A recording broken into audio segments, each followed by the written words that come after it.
ایک بار کا واقعہ ہے کہ ایک صحابہ جو سے نبی پاک صلی اللہ علیہ وآلہ وسلم کے پاس آئے اور کہنے لگے کہ اے حضور میرے پاس ایک دینار ہے، مجھے بتائیے میں اسے کہاں خرچ کروں۔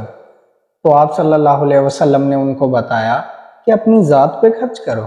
تو ان صحابہ نے کہا کہ اے نبی کریم صلی اللہ علیہ وسلم، اگر میں کہوں کہ میرے پاس ایک اور دینار ہے اپنی ذات پر خرچ کرنے کے علاوہ، تو آپ صلی اللہ علیہ وسلم نے کہا کہ اپنی بیوی پر خرچ کرو۔ تو صحابہ نے کہا کہ اگر میں کہوں کہ میرے پاس ایک اور بھی دینار ہے، تو پھر آپ صلی اللہ علیہ وسلم نے کہا کہ اپنی اولاد پہ خرچ کرو۔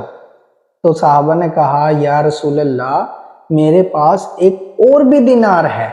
تو آپ صلی اللہ علیہ وسلم نے کہا کہ پھر تو تم اپنے نوکر پر، اپنے خادم پر، اپنے ملازم پر خرچ کرو اس کو۔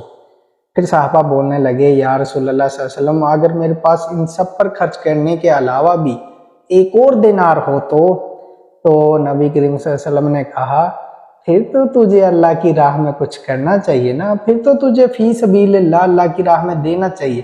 اگر تیرے بیوی کے خرچے پورے ہو رہے ہیں، اولاد کے خرچے پورے ہو رہے ہیں، خادم نوکروں کے خرچے پورے ہو رہے ہیں، اللہ تعالیٰ نے تمہیں اتنی نعمتیں دی ہیں، اتنی نعمتوں سے نوازا ہے تم کو، پھر تو تمہیں اللہ کی راہ میں کچھ دینا چاہیے نا۔ اگر تم نہ دو تو پھر اس پر غور کرو، ٹھیک ہے، کیوں نہیں دے رہے، اپنے دل کو بڑا کرو۔